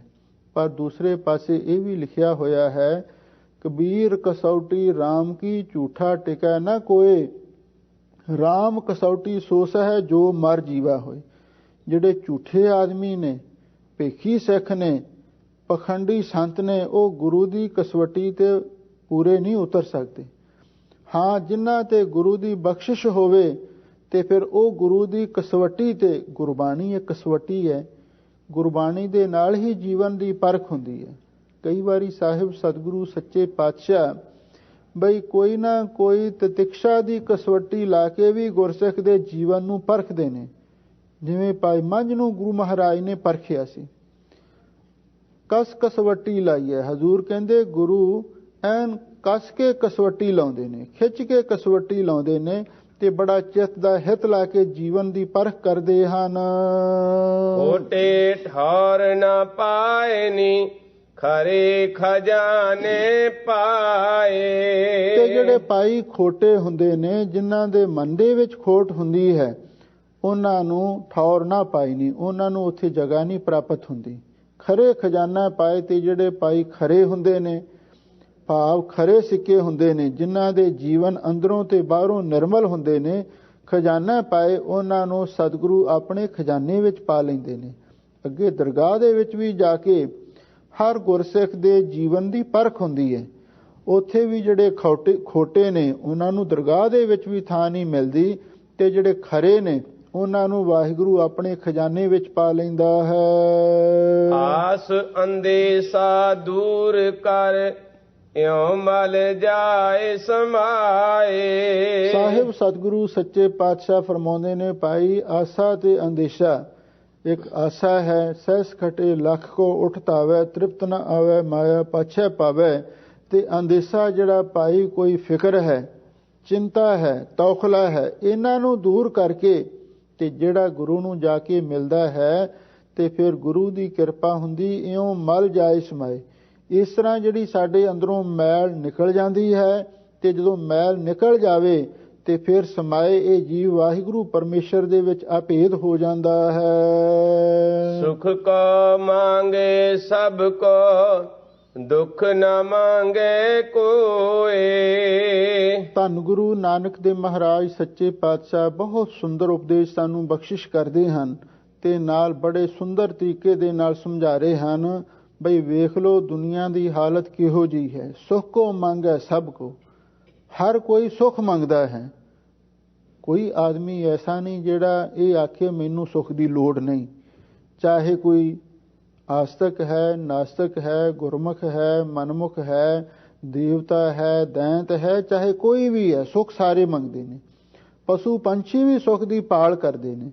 ਹਜ਼ੂਰ ਕਹਿੰਦੇ ਸੁਖ ਕੋ ਮੰਗੈ ਸਭ ਕੋ, ਬਈ ਸਾਰੇ ਹੀ ਜੀਵ ਜੰਤ ਸੁਖ ਮੰਗਦੇ ਹਨ। ਪਰ ਹਜ਼ੂਰ ਨਾਲ ਹੀ ਕਹਿੰਦੇ ਨੇ ਦੁੱਖ ਨਾ ਮੰਗੈ ਕੋਈ। ਬਈ ਦੁੱਖ ਵੀ ਕੋਈ ਮੰਗਦਾ ਹੈ? ਦੁੱਖ ਤਾਂ ਕੋਈ ਵੀ ਨਹੀਂ ਮੰਗਦਾ। ਪਰ ਸਾਹਿਬ ਸਤਿਗੁਰੂ ਸੱਚੇ ਪਾਤਸ਼ਾਹ ਸਾਨੂੰ ਅੱਗੇ ਸਮਝਾਉਂਦੇ ਹਨ, ਸੁਖੇ ਕਾ ਦੁਖ ਅਗਲਾ ਮਨਮੁਖ ਬੂਝ ਨਾ ਹੋਏ। ਸਾਹਿਬ ਸਤਿਗੁਰੂ ਸੱਚੇ ਪਾਤਸ਼ਾਹ ਫਰਮਾਉਂਦੇ ਨੇ, ਭਾਈ ਮਨਮੁਖਾਂ ਨੂੰ ਇਸ ਗੱਲ ਦੀ ਸਮਝ ਨਹੀਂ ਆਉਂਦੀ ਬਈ ਜਿਹੜਾ ਆਦਮੀ ਸੁਖ ਮੰਗਦਾ ਹੈ ਤੇ ਸੁਖ ਦੇ ਨਾਲ ਬਹੁਤਾ ਦੁੱਖ ਵੀ ਨਾਲ ਹੀ ਮਿਲਦਾ ਹੈ। ਕਿਉਂਕਿ ਸੁਖ ਤੇ ਦੁੱਖ ਦਾ ਆਪਸ ਵਿੱਚ ਸੰਬੰਧ ਹੈ। ਸੁਖ ਤੇ ਦੁੱਖ ਮਾਨੋ ਇੱਕੋ ਹੀ ਸਿੱਕੇ ਦੇ ਦੋ ਪੱਖ ਨੇ, ਦੋ ਪਹਿਲੂ ਹਨ। ਜਦੋਂ ਅਸੀਂ ਸੁਖ ਮੰਗਦੇ ਹਾਂ, ਸੁਖ ਦੇ ਨਾਲ ਦੁੱਖ ਵੀ ਜ਼ਰੂਰ ਆਉਂਦਾ ਹੈ। ਇਸੇ ਲਈ ਧੰਨ ਗੁਰੂ ਤੇਗ ਬਹਾਦਰ ਸਾਹਿਬ ਜੀ ਨੇ ਵੀ ਫਰਮਾਇਆ ਹੈ, ਜਤਨ ਬਹੁਤ ਸੁਖ ਕੇ ਕੀਏ ਦੁੱਖ ਕੋ ਕੀਓ ਨਾ ਕੋਏ। ਅਸੀਂ ਸੁਖ ਲਈ ਤਾਂ ਸਾਰਿਆਂ ਨੇ ਯਤਨ ਕੀਤੇ, ਬਹੁਤ ਯਤਨ ਕੀਤੇ। ਦੁੱਖ ਦੇ ਵਾਸਤੇ ਕਦੇ ਕਿਸੇ ਨੇ ਕੋਈ ਯਤਨ ਨਹੀਂ ਕੀਤਾ। ਜਤਨ ਬਹੁਤ ਸੁਖ ਕੇ ਕੀਏ ਦੁੱਖ ਕੋ ਕੀਓ ਨਾ ਕੋਏ, ਕਹੋ ਨਾਨਕ ਸੋ ਨਰੇਮਨਾ ਹਰ ਭਾਵੈ ਸੋ ਹੋਏ। ਇੱਥੋਂ ਸਾਨੂੰ ਅੰਦਾਜ਼ਾ ਲਾ ਲੈਣਾ ਚਾਹੀਦਾ ਹੈ, ਜੇ ਯਤਨ ਕੀਤਿਆਂ ਵੀ ਸੁਖ ਦੇ ਸਾਨੂੰ ਸੁਖ ਨਹੀਂ ਮਿਲਿਆ ਤੇ ਦੁੱਖ ਬਿਨਾਂ ਯਤਨ ਕੀਤਿਆਂ ਹੀ ਸਾਨੂੰ ਪ੍ਰਾਪਤ ਹੋ ਜਾਂਦਾ ਹੈ, ਤੇ ਫਿਰ ਇਹ ਵਾਹਿਗੁਰੂ ਦੀ ਰਜ਼ਾ ਹੈ। ਸੁਖ ਦੇ ਨਾਲ ਦੁੱਖ ਜੁੜਿਆ ਹੋਇਆ ਹੈ। ਸਾਨੂੰ ਦੋਹਾਂ ਨੂੰ ਹੀ ਪ੍ਰਵਾਨ ਕਰਨਾ ਚਾਹੀਦਾ ਹੈ। ਸੁਖ ਹੈ ਕਹੋ ਦੁੱਖ ਅਗਲਾ। ਜਿਹੜਾ ਕੱਲਾ ਸੁਖ ਮੰਗਦਾ ਹੈ ਤੇ ਉਹਨੂੰ ਪਾਏ ਨਾਲ ਬਹੁਤਾ ਦੁੱਖ ਵੀ ਨਾਲ ਹੀ ਮਿਲਦਾ ਹੈ। ਇਹ ਵਾਹਿਗੁਰੂ ਦੀ ਰਜ਼ਾ ਹੈ, ਇਹ ਵਾਹਿਗੁਰੂ ਦਾ ਦੇਵੀ ਕਾਨੂੰਨ ਹੈ। ਮਨਮੁਖ ਬੂਝ ਨਾ ਹੋਏ, ਪਰ ਮਨਮੁਖ ਆਦਮੀ ਨੂੰ ਇਸ ਗੱਲ ਦੀ ਸਮਝ ਨਹੀਂ ਆ ਸਕਦੀ। ਸੁਖ ਦੁਖ ਸਮ ਕਰ ਜਾਣੀਐ ਸ਼ਬਦ ਭੇਦ ਸੁਖ ਹੋਏ। ਧੰਨ ਗੁਰੂ ਨਾਨਕ ਦੇਵ ਮਹਾਰਾਜ ਸੱਚੇ ਪਾਤਸ਼ਾਹ ਦੀ ਬਾਣੀ ਬਹੁਤ ਗਹਿਰ ਗੰਭੀਰ ਹੈ। ਜਿਹੜੇ ਸਾਡੇ ਕੋਈ ਗੂੜ ਪ੍ਰਸ਼ਨ ਨੇ ਮਨ ਦੇ, ਉਹਨਾਂ ਦਾ ਵੀ ਜਵਾਬ ਦਿੰਦੀ ਹੈ। ਸਤਿਗੁਰੂ ਕਹਿੰਦੇ ਨੇ ਸੁਖ ਦੁੱਖ ਸਮ ਕਰ ਜਾਣੀਏ। ਤੁਸੀਂ ਸੁੱਖ ਤੇ ਦੁੱਖ ਨੂੰ ਭਾਈ ਬਰਾਬਰ ਕਰਕੇ ਸਮਝੋ। ਜਦੋਂ ਸੁੱਖ ਮੰਗੋਗੇ ਯਾਦ ਰੱਖੋ ਦੁੱਖ ਨਾਲ ਜ਼ਰੂਰ ਮਿਲਣਾ ਹੀ ਮਿਲਣਾ, ਮਿਲਦਾ ਵੀ ਹੈ। ਇਸੇ ਲਈ ਗੁਰਸਿੱਖ ਨੂੰ ਚਾਹੀਦਾ ਦੁੱਖ ਤੇ ਸੁੱਖ ਨੂੰ ਸਮਾਨ ਕਰਕੇ ਸਮਝੇ। ਇਹ ਸਤਿਗੁਰੂ ਸਾਨੂੰ ਸਿੱਖਿਆ ਦਿੰਦੇ ਨੇ। ਕੇਤਿਆਂ ਦੁੱਖ ਪੂਖ ਸਾਧ ਮਾਰ, ਇਹ ਭੇਦਾ ਤੇਰੀ ਦਾਤਾਰ। ਜੇ ਵਾਹਿਗੁਰੂ ਸੁੱਖ ਦਿੰਦਾ ਹੈ ਤੇ ਜੇ ਕੋਈ ਦੁੱਖ ਵੀ ਦੇ ਦਿੰਦਾ ਹੈ, ਉਹਨੂੰ ਵੀ ਪ੍ਰਵਾਨ ਕਰ ਲੈਣਾ ਚਾਹੀਦਾ ਹੈ। ਸੁਖ ਦੁੱਖ ਸਮ ਕਰ ਜਾਣੀ ਹੈ। ਸ਼ਬਦ ਭੇਦ ਸੁਖ ਹੋਏ। ਹਜ਼ੂਰ ਕਹਿੰਦੇ ਤੁਸੀਂ ਗੁਰੂ ਕੇ ਸ਼ਬਦ ਦੁਆਰਾ ਆਪਣੇ ਮਨ ਨੂੰ ਵਿੰਨ ਲਵੋ। ਜਦੋਂ ਤੁਹਾਡਾ ਮਨ ਗੁਰੂ ਦੇ ਸ਼ਬਦ ਦੇ ਤੀਰਾਂ ਦੇ ਨਾਲ ਵਿੰਨਿਆ ਜਾਵੇਗਾ, ਸੁਖ ਹੋਏ। ਫਿਰ ਭਾਈ ਅਸਲੀ ਸੁਖ, ਸੱਚਾ ਸੁਖ ਫਿਰ ਪ੍ਰਾਪਤ ਹੋ ਸਕਦਾ ਹੈ। ਵੇਦ ਪੁਕਾਰੇ ਵਾਚੀਐ ਬਾਣੀ ਬ੍ਰਹਮ ਬਿਆਸ। ਸਾਹਿਬ ਸਤਿਗੁਰੂ ਸੱਚੇ ਪਾਤਸ਼ਾਹ ਫਰਮਾਉਂਦੇ ਨੇ, ਭਾਈ ਇੱਕ ਹਿੰਦੂ ਧਰਮ ਦੇ ਵਿੱਚ ਇੱਕ ਮਹਾਨ ਵਿਦਵਾਨ ਹੋਇਆ ਹੈ ਜਿਸ ਨੂੰ ਬਿਆਸ ਕਹਿੰਦੇ ਨੇ। ਵੇਦ ਪੁਕਾਰੇ ਵਾਚੀਐ ਬਾਣੀ ਬ੍ਰਹਮ ਬਿਆਸ। ਜਿਹੜਾ ਬਿਆਸ ਰਿਖੀ ਹੈ ਪੁਕਾਰੇ, ਇਹ ਉੱਚੀ ਉੱਚੀ ਪੁਕਾਰ ਕੇ ਇਹ ਗੱਲ ਕਹਿ ਰਿਹਾ ਹੈ। ਕਿਹੜੀ ਗੱਲ? ਵੀ ਜਿਹੜੀ ਵੇਦ ਪੁਕਾਰੇ ਵਾਚੀਐ ਬਾਣੀ ਬ੍ਰਹਮ ਬਿਆਸ, ਇਹ ਅਨਵੇਂ ਕਰਕੇ ਅਰਥ ਸਪਸ਼ਟ ਹੁੰਦਾ ਹੈ। ਬਿਆਸ ਰਿਖੀ ਉੱਚੀ ਉੱਚੀ ਪੁਕਾਰ ਰਿਹਾ ਹੈ ਵੀ ਜਿਹੜੇ ਵੇਦ ਨੇ ਇਹ ਬ੍ਰਹਮਾ ਦੀ ਬਾਣੀ ਹੈ। ਜਿਹੜੇ ਵੇਦ ਨੇ ਬ੍ਰਹਮਾ ਕਿਰਤ ਮੰਨੇ ਗਏ ਨੇ। ਵਾਚੀਐ ਵੀ ਇਹਨਾਂ ਨੂੰ ਵਾਚਣਾ ਚਾਹੀਦਾ। ਬਿਆਸ ਹਮੇਸ਼ਾ ਲਈ ਵੇਦਾਂ ਦੀ ਚਰਚਾ ਕਰ ਰਿਹਾ ਹੈ। ਵੇਦਾਂ ਨੂੰ ਰਚਣ ਵਾਲਾ ਬਿਆਸ ਹੈ ਤੇ ਉਸ ਵੇਦਾਂ ਨੂੰ ਬ੍ਰਹਮਾ ਦੀ ਬਾਣੀ ਕਹਿ ਕੇ ਪ੍ਰਚਾਰਿਆ ਜਾ ਰਿਹਾ ਹੈ। ਤੇ ਨਾਲ ਇਹ ਵੀ ਆਖਿਆ ਜਾਂਦਾ ਵੀ ਜਿਹੜੇ ਵੇਦ ਨੇ, ਧਰਮ ਗ੍ਰੰਥ ਨੇ, ਇਹਨੂੰ ਹਰ ਇਨਸਾਨ ਨੂੰ ਪੜ੍ਹਨਾ ਚਾਹੀਦਾ ਹੈ, ਇਹਨਾਂ ਨੂੰ ਵਾਚਣਾ ਚਾਹੀਦਾ ਹੈ। ਮਨ ਜਨ ਸੇਵਕ ਸਾਧਕਾ ਨਾਮ ਰਤੇ ਗੁਣ ਤਾਸ। ਧੰਨ ਗੁਰੂ ਨਾਨਕ ਦੇਵ ਮਹਾਰਾਜ ਸੱਚੇ ਪਾਤਸ਼ਾਹ ਕਹਿੰਦੇ, ਭਾਈ ਠੀਕ ਹੈ, ਇਹ ਬਿਆਸ ਦਾ ਜ਼ਰੂਰ ਇਹ ਖਿਆਲ ਹੋ ਸਕਦਾ ਹੈ ਵੀ ਵੇਦ ਬ੍ਰਹਮਾ ਦੀ ਬਾਣੀ ਨੇ, ਇਹਨੂੰ ਪੜ੍ਹਨਾ ਚਾਹੀਦਾ ਹੈ, ਪਰ ਸਿੱਖ ਧਰਮ ਦੇ ਅੰਦਰ ਵਾਹਿਗੁਰੂ ਦੇ ਨਾਮ ਦੀ ਹੀ ਮਹਾਨਤਾ ਹੈ। ਮਨ ਜਨ ਸੇਵਕ ਸਾਧਕਾ, ਜਿੰਨੇ ਵੀ ਭਾਈ ਗੁਰਸਿੱਖ ਮੁਨੀ ਹਨ ਤੇ ਜਨ ਦਾਸ ਭਗਤ ਸੰਤ ਲੋਕ ਨੇ ਤੇ ਜਿਹੜੇ ਸੇਵਾਦਾਰ ਨੇ ਤੇ ਸਾਧਨ ਕਰਨ ਵਾਲੇ ਜਗਿਆਸੂ ਨੇ, ਉਹ ਸਾਰਾ ਕੁਝ ਛੱਡ ਕੇ ਨਾਮ ਰਤੇ ਗੁਣ ਤਾਸ, ਉਹ ਗੁਣਾਂ ਦਾ ਖਜ਼ਾਨਾ ਜੋ ਅਕਾਲ ਪੁਰਖ ਹੈ ਉਹਦੇ ਨਾਮ ਦੇ ਰੰਗ ਵਿੱਚ ਰੰਗੇ ਰਹਿੰਦੇ ਨੇ। ਨਾ ਉਹ ਵੇਦਾਂ ਦੀ ਸਿੱਖਿਆ ਨੂੰ ਧਾਰਨ ਕਰਦੇ ਨੇ ਤੇ ਨਾ ਹੀ ਕਿਸੇ ਹੋਰ ਧਰਮ ਗ੍ਰੰਥ ਦਾ ਵਿਰੋਧ ਕਰਦੇ ਨੇ, ਬਲਕਿ ਉਹ ਆਪਣੇ ਧਰਮ ਨੂੰ, ਆਪਣੇ ਸਿੱਖੀ ਦੇ ਸਿਧਾਂਤ ਨੂੰ ਹੀ ਪ੍ਰਵਾਨ ਕਰਦੇ ਨੇ। ਜਿਹੜੇ ਗੁਰਸਿੱਖ ਮੁਨੀ ਲੋਕ ਨੇ, ਸੇਵਕ ਤੇ ਸਾਧਨ ਕਰਨ ਵਾਲੇ ਜਗਿਆਸੂ ਜਨ ਹਨ, ਨਾਮ ਰਤੇ ਗੁਣ ਤਾਸ, ਉਹ ਗੁਣਾਂ ਦੇ ਖਜ਼ਾਨੇ ਵਾਹਿਗੁਰੂ ਦੇ ਨਾਮ ਦੇ ਰੰਗ ਵਿੱਚ ਰੰਗੇ ਰਹਿੰਦੇ ਹਨ। ਸੱਚ ਰਤੇ ਸੇ ਜਿਣ ਗਏ ਹਉ ਸਦ ਬਲਿਹਾਰੈ ਜਾਸ। ਧੰਨ ਗੁਰੂ ਨਾਨਕ ਦੇਵ ਮਹਾਰਾਜ ਸੱਚੇ ਪਾਤਸ਼ਾਹ ਨੇ ਵੇਦਾਂ ਦੇ ਨਾਲੋਂ ਨਾਮ ਦੀ ਮਹਾਨਤਾ ਇੱਥੇ ਪ੍ਰਗਟ ਕੀਤੀ ਹੈ। ਜਿਹੜੇ ਵੇਦਾਂ ਨੂੰ ਪੜ੍ਹਨ ਵਾਲੇ ਨੇ ਉਹਨਾਂ ਨੂੰ ਕਦੇ ਵੀ ਮੁਕਤੀ ਨਹੀਂ ਪ੍ਰਾਪਤ ਹੋ ਸਕਦੀ। ਗਿਆਨ ਤੇ ਪ੍ਰਾਪਤ ਹੋ ਸਕਦਾ ਹੈ, ਪਰ ਮੁਕਤੀ ਨਹੀਂ ਪ੍ਰਾਪਤ ਹੋ ਸਕਦੀ, ਰੱਬ ਨਹੀਂ ਮਿਲ ਸਕਦਾ। ਕਿਉਂਕਿ ਇਹ ਵੀ ਲਿਖਿਆ ਹੋਇਆ ਹੈ, ਤਿਰਗੁਣ ਵਿਸ਼ਿਆ ਵੇਦਾਂ, ਜਿਹੜੇ ਵੇਦ ਨੇ 3 ਗੁਣਾਂ ਨੂੰ ਵਿਸ਼ੇ ਕਰਦੇ ਨੇ।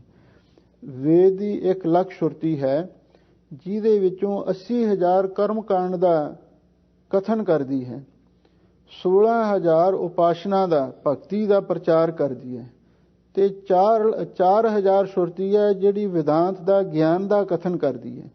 ਕਰਮ, ਉਪਾਸਨਾ, ਗਿਆਨ ਇਹ ਵੇਦ ਦੇ 3 ਕਾਂਡ ਨੇ, ਪਰ ਉਹਦੇ ਵਿੱਚ ਨਾਮ ਦੀ ਕੋਈ ਗੱਲ ਨਹੀਂ। ਇਸੇ ਲਈ ਤਾਂ ਸਤਿਗੁਰੂ ਮਹਾਰਾਜ ਸੱਚੇ ਪਾਤਸ਼ਾਹ ਕਹਿੰਦੇ ਨੇ, ਭਾਈ ਜਿਹੜਾ ਬਿਆਸ ਮੁਨੀ ਉਹ ਤਾਂ ਇਹ ਕਹਿੰਦਾ ਵੇਦ ਬ੍ਰਹਮ ਬਾਣੀ ਹੈ, ਇਸ ਨੂੰ ਪੜ੍ਹੋ, ਪਰ ਜਿਹੜੇ ਗੁਰੂ ਦੇ ਸਿੱਖ ਨੇ ਉਹ ਨਾਮ ਦੇ ਨਾਲ ਜੁੜਦੇ ਨੇ, ਉਹਨਾਂ ਨੂੰ ਗੁਰੂ ਨੇ ਨਾਮ ਦੇ ਨਾਲ ਹੀ ਜੋੜਿਆ। ਹਜ਼ੂਰ ਕਹਿੰਦੇ ਸੱਚ ਰਤੇ ਸੇ ਜਣ ਗਏ, ਜਿਹੜੇ ਸੱਚੇ ਨਾਮ ਦੇ ਰੰਗ ਵਿੱਚ ਰੰਗੇ ਗਏ ਉਹ ਆਪਣੇ ਜੀਵਨ ਦੀ ਬਾਜੀ ਨੂੰ ਜਿੱਤ ਗਏ। ਹਉ ਸਦ ਬਲਿਹਾਰੈ ਜਾਸ, ਅਸੀਂ ਉਹਨਾਂ ਤੋਂ ਹਮੇਸ਼ਾ ਲਈ ਕੁਰਬਾਨ ਜਾਣੇ ਹਾਂ। ਚਾਹੋ ਜੁਗ ਮੈਲੇ ਮਲ ਭਰੇ ਜਿਨ ਮੁਖ ਨਾਮ ਨ ਹੋਏ। ਲੋ ਹੁਣ ਸਾਹਿਬ ਸਤਿਗੁਰੂ ਸੱਚੇ ਪਾਤਸ਼ਾਹ ਫਰਮਾਉਂਦੇ ਨੇ, ਭਾਈ ਜਿੰਨੇ ਮਰਜੀ ਤੁਸੀਂ ਹੋਰ ਧਰਮ ਕਰਮ ਸਾਧਨ ਕਰ ਲਵੋ, ਪਰ ਹਜ਼ੂਰ ਕਹਿੰਦੇ ਨਾਮ ਤੋਂ ਬਿਨਾਂ ਮੁਕਤੀ ਨਹੀਂ ਹੋ ਸਕਦੀ। ਚਹੁ ਜੁਗ ਮੈਲੇ ਮਲ ਭਰੇ, ਚਾਰੇ ਯੁਗਾਂ ਦੇ ਵਿੱਚ ਭਾਈ ਜੀਵ ਮੈਲੇ ਹੀ ਰਹੇ। ਕਿਉਂ ਮਲ ਭਰੇ? ਉਹ ਜਿਹੜਾ ਵੀ ਕੰਮ ਕਰਦੇ ਸਨ ਉਹਦੇ ਨਾਲ ਮੈਲ ਹੀ ਭਰਦੀ ਸੀ। ਜਿਵੇਂ ਸਾਹਿਬ ਸਤਿਗੁਰੂ ਸੱਚੇ ਪਾਤਸ਼ਾਹ ਨੇ ਲਿਖਿਆ ਹੈ, ਪਾਠ ਪੜ੍ਹਿਓ ਅਰ ਵੇਦ ਵਿਚਾਰਿਓ ਨਿਵਲ ਭੁਅੰਗਮ ਸਾਧੇ, ਪੰਜ ਜਨਾ ਸਿਓ ਸੰਗ ਨਾ ਛੁਟਕਿਓ ਅਦਕ ਅਹੰਗ ਬੁੱਧ ਬਾਧੇ, ਪਿਆਰੇ ਇਨ ਬਿਦ ਮਿਲਣ ਨਾ ਜਾਈ ਮੈਂ ਕੀਏ ਕਰਮ ਅਨੇਕਾਂ। ਨਾਮ ਤੋਂ ਬਿਨਾਂ ਜਿੰਨੇ ਵੀ ਹੋਰ ਅਸੀਂ ਧਰਮ ਕਰਮ ਕਰਦੇ ਹਾਂ, ਚਾਰੇ ਯੁਗਾਂ ਦੇ ਵਿੱਚ ਲੋਕ ਕਰਦੇ ਸਨ। ਸਤਜੁਗ ਸਤ ਤੇਤਾ ਜਗੀ, ਦੁਆਪਰ ਪੂਜਾ ਚਾਰ, तीनों जोग तीनों दिड़े कल केवल नाम आधार। गल नाम ते जाके गुरु महाराज ने मुकाई है। चारे युगां दे विच जितने भी लोग सन ऋषि मुनि वो मैले ही रहे, क्योंकि जेड़े भी वो काम करते सन, जग करते सन, योग करते सन, ते उन्हां नूं होर हंकार दी मैल ही भरदी सी। जिन मुख नाम ना होए, जिन्हां दे मुख दे विच वाहिगुरू दा नाम ना होवे ना, ते उन्हां नूं चाहे कोई कुछ भी काम कर लैण, कोई धर्म दा काम भी कर लैण, ओदा भी हंकार हो जांदा है। भगति पाए विहोणिया मुह काला पत खोए। साहिब सतगुरु सच्चे पातशाह फरमाउंदे ने, भाई भगति पाए, भगति पाए, प्रेमा भगति तो विहूणिया, प्रेमा भगति तो विहूणे सखणे होण करके मूह काला। हजूर कहंदे भाई उन्हां दा मूह भी काला हुंदा है ते पत खोए अपनी इज्जत नूं गुआ के जांदे ने। हुण देख लो, चारे युगां दी गल गुरु महाराज सच्चे पातशाह बयान करदे हन भी चारे युगां दे विच ही जीव मैले सन, ਕਿਉਂਕਿ ਜਿਹੜੇ ਵੀ ਕੰਮ ਕਰਦੇ ਸਨ, ਤੀਰਥ ਵਰਤ ਜਾਂ ਅਰਦਾਨ ਕਰ ਮਨ ਮਹਿ ਤਰੈ ਗੁਮਾਨ, ਉਹਨਾਂ ਦਾ ਹੰਕਾਰ ਹੋ ਜਾਂਦਾ ਸੀ ਤੇ ਹੰਕਾਰ ਦੇ ਨਾਲ ਉਹ ਮਲੀਨ ਹੋ ਜਾਂਦੇ ਸਨ। ਤੇ ਜਿਨ੍ਹਾਂ ਦੇ ਮੁਖ ਦੇ ਵਿੱਚ ਨਾਮ ਨਹੀਂ ਸੀ, ਉਹ ਚਾਰੇ ਯੁੱਗਾਂ ਦੇ ਵਿੱਚ ਹੀ ਮੈਲੇ ਰਹੇ, ਉਹਨਾਂ ਨੂੰ ਮੈਲ ਭਰਦੀ ਰਹੀ। ਪ੍ਰੇਮਾ ਭਗਤੀ ਤੋਂ ਬਿਨਾਂ ਜਿਹੜਾ ਵੀ ਮਨੁੱਖ ਹੁੰਦਾ ਹੈ, ਉਹਦਾ ਮੂੰਹ ਕਾਲਾ ਹੁੰਦਾ ਹੈ ਤੇ ਉਹ ਆਪਣੀ ਪਤ ਨੂੰ ਗਵਾ ਕੇ, ਬੇਇੱਜ਼ਤ ਹੋ ਕੇ, ਬੇਆਬਰੂ ਹੋ ਕੇ ਪ੍ਰਲੋਕ ਨੂੰ ਜਾਂਦਾ ਹੈ। ਜਿਨੀ ਨਾਮ ਵਿਸਾਰਿਆ ਅਵਗਣ ਮੁਠੀ ਰੋਏ। ਸਾਹਿਬ ਸਤਿਗੁਰੂ ਸੱਚੇ ਪਾਤਸ਼ਾਹ ਫਰਮਾਉਂਦੇ ਹਨ, ਭਾਈ ਜਿਨ੍ਹਾਂ ਰੂਹਾਂ ਨੇ ਅਕਾਲ ਪੁਰਖ ਵਾਹਿਗੁਰੂ ਦੇ ਨਾਮ ਨੂੰ ਵਿਸਾਰ ਦਿੱਤਾ ਹੈ, ਨਾਮ ਨੂੰ ਭੁਲਾ ਦਿੱਤਾ ਹੈ, ਨਾਮ ਨੂੰ ਬੇਲੋੜਾ ਸਮਝ ਲਿਆ ਹੈ, ਅਵਗਣ ਮੁੱਠੀ ਰੋਏ, ਭਾਈ ਉਹ ਤੇ ਔਗਣਾਂ ਦੀ ਲੁੱਟੀ ਹੋਈ ਅਖੀਰ ਤੇ ਰੋਂਦੀ ਤੇ ਕਰਲਾਉਂਦੀ ਹੋਈ ਜਾਂਦੀ ਹੈ। ਖੋਜਤ ਪਾਇਆ ਡਰ ਕਰ ਮਿਲੈ ਮਿਲਾਏ। ਸਾਹਿਬ ਸਤਿਗੁਰੂ ਸੱਚੇ ਪਾਤਸ਼ਾਹ ਫਰਮਾਉਂਦੇ ਨੇ, ਭਾਈ ਅਸੀਂ ਤੇ ਆਪਣੇ ਤਜਰਬੇ ਦੇ ਆਧਾਰਿਤ ਖੋਜਦਿਆਂ ਉਸ ਵਾਹਿਗੁਰੂ ਪਰਮੇਸ਼ਰ ਨੂੰ ਪ੍ਰਾਪਤ ਕੀਤਾ ਹੈ। ਕਿਵੇਂ ਪ੍ਰਾਪਤ ਕੀਤਾ ਹੈ? ਡਰ ਕਰ, ਵਾਹਿਗੁਰੂ ਦੇ ਡਰ ਨੂੰ ਧਾਰਨ ਕਰਕੇ। ਇਹਦਾ ਮਤਲਬ ਇਹ ਹੈ ਵੀ ਜਿਹੜਾ ਵੀ ਗੁਰਸਿੱਖ ਮਾਈ ਭਾਈ ਉਸ ਵਾਹਿਗੁਰੂ ਦੇ ਭੈ ਨੂੰ, ਉਹਦੇ ਡਰ ਨੂੰ ਮਨ ਵਿੱਚ ਧਾਰਨ ਕਰਦਾ ਹੈ ਤੇ ਉਹਨੂੰ ਵਾਹਿਗੁਰੂ ਪਰਮੇਸ਼ਰ ਮਿਲਦਾ ਹੈ। ਕਿਵੇਂ ਮਿਲਦਾ ਹੈ? ਭੈ ਤੇ ਭਾਉ, ਇਹ ਦੋ ਸਾਧਨ ਨੇ। ਪਹਿਲਾਂ ਭੈ ਤੇ ਫਿਰ ਪ੍ਰੇਮ। ਖੋਜਤ ਪਾਇਆ ਡਰ ਕਰ ਮਿਲੈ ਮਿਲਾਏ। ਖੋਜਦਿਆਂ ਅਸੀਂ ਵਾਹਿਗੁਰੂ ਨੂੰ ਪ੍ਰਾਪਤ ਕਰ ਲਿਆ ਹੈ। ਤੇ ਕਿਵੇਂ ਪ੍ਰਾਪਤ ਕੀਤਾ ਹੈ? ਵਾਹਿਗੁਰੂ ਦੇ ਡਰ ਨੂੰ ਮਨ ਵਿੱਚ ਧਾਰਨ ਕਰਕੇ ਉਹ ਮਿਲਦਾ ਹੈ। ਤੇ ਨਾਲ ਹੀ ਸਤਿਗੁਰੂ ਕਹਿੰਦੇ ਨੇ ਮਿਲਾਏ। ਭਾਈ ਸਤਿਗੁਰੂ ਦਰਗਾਹੀ ਵਿਚੋਲੇ ਨੇ, ਉਹ ਉਸ ਨੂੰ ਮਿਲਾਉਂਦੇ ਨੇ। ਜਦੋਂ ਸਤਿਗੁਰੂ ਮਿਲਾਉਂਦੇ ਨੇ ਤੇ ਗੁਰੂ ਦੇ ਭੈ ਨੂੰ ਮਨ ਵਿੱਚ ਧਾਰਨ ਕਰਕੇ ਤੇ ਗੁਰੂ ਦੇ ਭਾਉ ਨੂੰ ਮਨ ਵਿੱਚ ਧਾਰਨ ਕਰਕੇ ਉਹ ਵਾਹਿਗੁਰੂ ਪਰਮੇਸ਼ਰ ਮਿਲਦਾ ਹੈ। ਆਪ ਪਛਾਣੇ ਘਰ ਵਸੈ ਹਉ ਮੈਂ ਤ੍ਰਿਸ਼ਨਾ ਜਾਏ। ਸਾਹਿਬ ਸਤਿਗੁਰੂ ਸੱਚੇ ਪਾਤਸ਼ਾਹ ਫਰਮਾਉਂਦੇ ਨੇ, ਜਿਹੜਾ ਆਪਣੇ ਆਪੇ ਨੂੰ ਪਛਾਣ ਲਵੇ ਉਹ ਆਪਣੇ ਅਸਲੀ ਘਰ ਦੇ ਵਿੱਚ ਵਸਦਾ ਹੈ। ਜਦੋਂ ਅਸਲੀ ਘਰ ਵਿੱਚ ਚਲਿਆ ਜਾਵੇ, ਹਉਮੈ ਤ੍ਰਿਸ਼ਨਾ ਜਾਏ, ਉਹਦੀ ਪਾਈ ਹਉਮੈ ਤੇ ਤ੍ਰਿਸ਼ਨਾ ਸਾਰੀ ਚਲੀ ਜਾਂਦੀ ਹੈ। ਜਿੰਨਾ ਚਿਰ ਤੱਕ ਅਸਲੀ ਘਰ ਦੇ ਵਿੱਚ ਅਸੀਂ ਨਹੀਂ ਨਾ ਜਾਂਦੇ, ਉਹਨਾਂ ਚਿਰ ਇਹ ਹਉਮੈ ਤੇ ਤ੍ਰਿਸ਼ਨਾ ਇਹ ਖਤਮ ਨਹੀਂ ਹੋ ਸਕਦੀ। ਨਾਨਕ ਨਿਰਮਲ ਉਜਲੇ ਜੋ ਰਾਤੇ ਹਰ ਨਾਏ। ਧੰਨ ਗੁਰੂ ਨਾਨਕ ਦੇਵ ਮਹਾਰਾਜ ਸੱਚੇ ਪਾਤਸ਼ਾਹ ਫਰਮਾਉਂਦੇ ਨੇ, ਭਾਈ ਉਹੀ ਅਸਲੀ ਨਿਰਮਲ ਨੇ ਤੇ ਉਹੀ ਉਜਲ ਮੁਖ ਵਾਲੇ ਨੇ ਜੋ ਰਾਤੇ ਹਰਨਾਏ, ਜੋ ਵਾਹਿਗੁਰੂ ਦੇ ਨਾਮ ਦੇ ਵਿੱਚ ਰੰਗੇ ਗਏ। ਗੱਲ ਨਾਮ ਦੀ ਹੀ ਸਤਿਗੁਰੂ ਮਹਾਰਾਜ ਸੱਚੇ ਪਾਤਸ਼ਾਹ ਨੇ ਕੀਤੀ ਹੈ। ਹੋਰ ਜਿੰਨੇ ਮਰਜੀ ਕੋਈ ਸਾਧਨ ਕਰ ਲਵੇ, ਪਰ ਉਹਨਾਂ ਨਾਲ ਵਾਹਿਗੁਰੂ ਦੀ ਪ੍ਰਾਪਤੀ ਨਹੀਂ। ਹਜ਼ੂਰ ਕਹਿੰਦੇ, ਜੋ ਰਾਤੇ ਹਰਨਾਏ, ਜੋ ਨਾਮ ਦੇ ਰੰਗ ਵਿੱਚ ਰੰਗੇ ਗਏ, ਨਾਨਕ ਨਿਰਮਲ ਉਜਲੇ। ਔਰ ਉਹ ਨਿਰਮਲ ਹੋ ਗਏ ਤੇ ਉਜਲੇ ਹੋ ਗਏ। ਨਿਰਮਲ ਦਾ ਅਰਥ ਹੈ ਸਭ ਤਰ੍ਹਾਂ ਦੀ ਮੈਲ ਤੋਂ ਰਹਿਤ ਉਹਨਾਂ ਦੇ ਜੀਵਨ ਉੱਚੇ ਸੁੱਚੇ ਬਣ ਗਏ। ਪਵਿੱਤਰ ਪੁਨੀਤ ਨਾਮ ਜਪੈ ਨਾਨਕ ਮਨ ਪ੍ਰੀਤ। ਤੇ ਉਜਲੇ ਕਿਵੇਂ ਹੋ ਗਏ? ਜਿਨੀ ਨਾਮ ਤੇ ਆਇਆ ਗਏ ਮਸਕਤ ਕਾਲ, ਨਾਨਕ ਤੇ ਮੁਖ ਉਜਲੇ ਕੇਤੀ ਛੁੱਟੀ ਨਾਲ। ਇਹ ਨਾਮ ਦੁਆਰਾ ਹੀ ਨਿਰਮਲ ਤੇ ਉਜਲ ਦਾ ਸੰਬੰਧ ਹੈ। ਹਜ਼ੂਰ ਕਹਿੰਦੇ ਨੇ, ਜਿਹੜੇ ਵਾਹਿਗੁਰੂ ਦੇ ਨਾਮ ਦੇ ਰੰਗ ਵਿੱਚ ਰੰਗੇ ਗਏ, ਬਈ ਉਹੀ ਨਿਰਮਲ ਹੋਏ ਨੇ ਤੇ ਉਹਨਾਂ ਦੇ ਹੀ ਲੋਕ ਤੇ ਪ੍ਰਲੋਕ ਦੇ ਵਿੱਚ ਮੁਖ ਉਜਲੇ ਹੋਏ ਨੇ। ਧੰਨ ਗੁਰੂ ਨਾਨਕ ਦੇਵ ਮਹਾਰਾਜ ਸੱਚੇ ਪਾਤਸ਼ਾਹ ਨੇ ਅਪਾਰ ਮਿਹਰ ਕੀਤੀ। ਸਾਨੂੰ ਪਾਵਨ ਪਵਿੱਤਰ ਅਮੋਲਕ ਉਪਦੇਸ਼ ਬਖਸ਼ਿਸ਼ ਕੀਤੇ ਹਨ। ਆਪਾਂ ਇਹਨਾਂ ਨੂੰ ਸੁਣਿਆ ਹੈ ਔਰ ਇਹਨਾਂ ਨੂੰ ਆਪਣੇ ਮਨ ਦੇ ਵਿੱਚ ਵਸਾਉਣਾ। ਸਤਿਗੁਰੂ ਦੀ ਬਾਣੀ ਬਹੁਤ ਗਹਿਰ ਗੰਭੀਰ ਹੈ। ਜਿਹੜੇ ਬਹੁਤ ਗੂੜੇ ਸਿਧਾਂਤ ਨੇ, ਉਹਨਾਂ ਨੂੰ ਗੁਰੂ ਮਹਾਰਾਜ ਸੱਚੇ ਪਾਤਸ਼ਾਹ ਨੇ ਬੜੇ ਸੋਹਣੇ ਸਰਲ ਤਰੀਕੇ ਦੇ ਨਾਲ ਸਾਨੂੰ ਸਮਝਾਉਣ ਦਾ ਯਤਨ ਕੀਤਾ ਹੈ। ਸਾਡੇ ਬਹੁਤ ਸਾਰੇ ਮਨ ਦੇ ਭੁਲੇਖੇ ਵੀ ਦੂਰ ਕੀਤੇ ਨੇ। ਤੇ ਸਤਿਗੁਰੂ ਮਿਹਰ ਕਰਨ, ਗੁਰਬਾਣੀ ਇੱਕ ਐਸਾ ਚਾਨਣ ਹੈ, ਜਦੋਂ ਇਹ ਚਾਨਣ ਸਾਡੇ ਹਿਰਦੇ ਵਿੱਚ ਵਸ ਜਾਵੇ ਤੇ ਫਿਰ ਆਨੰਦ ਹੀ ਆਨੰਦ ਹੈ। ਜਿਵੇਂ ਕਿਸੇ ਕਵੀ ਨੇ ਲਿਖਿਆ ਹੈ, ਸਦਾ ਦੀਵਾਲੀ ਸਾਧਕੀ ਅੱਠੇ ਪੈਰ ਬਸੰਤ।